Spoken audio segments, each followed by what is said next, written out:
हमारी आज की कहानी है सहरी बहू। आइए सुनते हैं। अरे विनीत के बाबूजी, इतने आम क्यों ले आए हो? किसी का सहारा तो है नहीं जो अचार डालने में हमारी मदद करे।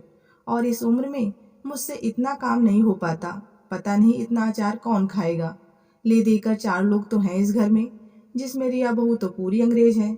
और उसके साथ रहते रहते हमारा बेटा भी अंग्रेज हो गया है। अब तो वो भी अचार नहीं खाता होगा। और हम यहाँ कितने दिन रुकने वाले हैं? बिना देखभाल के अचार और मेरी मेहनत दोनों बेकार हो जाएगी।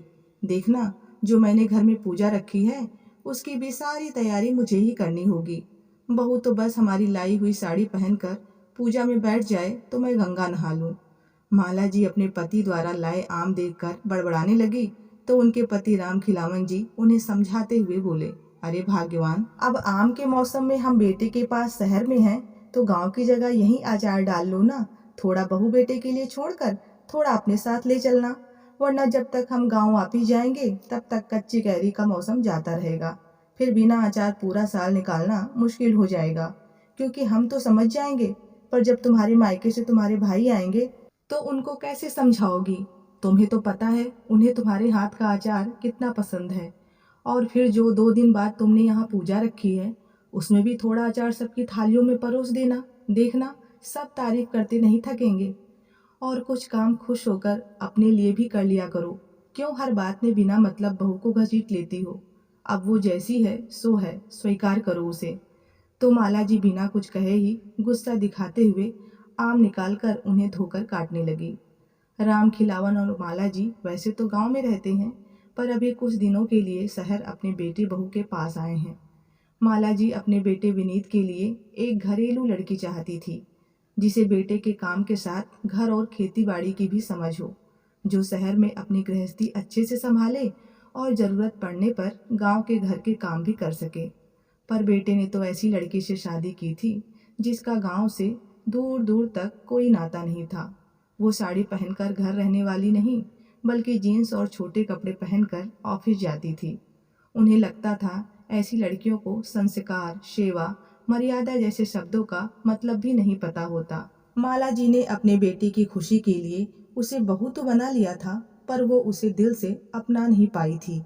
वो तो यहाँ आना ही नहीं चाहती थी, पर बेटे के बुलाने से बिना मन के सिर्फ अपने पति राम खिलावन और बेटे की खुशी के लिए यहाँ चली आई थी। ये सब सोचते सोचते माला जी ने आम काट धोकर बालकनी में सूखने को रख दिए। सोचा, कल सुबह अचार डाल दूंगी तो पूजा के दिन तक ताजा अचार खाने लायक हो जाएगा। पर ये क्या, उस रात माला जी अच्छी भली सोई तो, पर जब उठी तो बुखार से तपती हुई। उनमें इतनी भी हिम्मत नहीं थी कि वो उठकर बाथरूम तक भी जा सके। जैसे ही ये बात रिया को पता चली, उसने विनीत को ऑफिस भेज दिया और खुद छुट्टी लेकर माला जी को डॉक्टर को दिखा उनकी सेवा में लग गई। सही समय से दवाई और प्यार मिलने से माला जी का बुखार एक दिन में ही जाता रहा, पर कमजोरी अभी भी थी तो वो कुछ काम नहीं कर पा रही थी। पूजा की तैयारी को अगर उठना भी चाहा तो रिया ने उन्हें उठने ही नहीं दिया।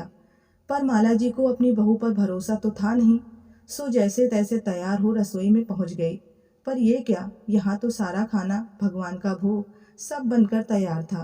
तभी उन्हें याद आया कि उन्होंने बालकनी में आम सूखने को रखे थे, तो तुरंत वहां पहुंची, पर वहां आम ना पाकर मायूस हो गई। मन ही मन सोचा, बहू को अचार डालना तो आता नहीं, जरूर आम फेंक दिए होंगे, कर दिया ना नुकसान। ऊपर से उन्हें धोने काटने की मेरी मेहनत भी पानी में चली गई। अभी माला जी अपने विचारों के उलझन में उलझी ही थी कि राम खिलावन जी की आवाज आई। माला जी, कहाँ हो? देखो पंडित जी आ गए। आवाज सुनकर माला जी आगे हॉल में आई तो उससे पहले रिया आ गई थी, जो उसकी दी हुई साड़ी पहन पंडितों को आसन पर बिठा बड़े थार में विनीत के संग उनके पांव पखार बड़ी श्रद्धा से आशीर्वाद ले रही थी। बहू का ये गृह लक्ष्मी वाला रूप देखकर माला जी आश्चर्य में थी, क्योंकि अभी तक उन्होंने बहू का शहरी लिबास में लिपटा मॉडर्न लुक ही देखा था, और आज उससे उलट बहू बिल्कुल लक्ष्मी रूप लग रही थी। खैर, पूजा संपन्न हुई और रिया ने विनीत की सहायता से पंडितों और 2-4 पूजा में शामिल होने आए मेहमानों को खाना परोसा, और खाने की थाली में आम का अचार देखकर माला जी तो शौक के मारे गिरते गिरते बची। आज तो बहू उनकी सोच के उलट काम कर रही थी। आज उन्होंने अपनी बहू में सेवा, संस्कार, प्यार और मर्यादा जैसे सारे गुण देख लिए थे। सभी के जाने के बाद माला जी अपनी शंका दूर करने के लिए रिया से पूछ बैठी, रिया, तुम्हें देखकर लगता तो नहीं कि तुम घर के कामों में इतनी गुड़ी हो, तो तुमने सब किया कैसे?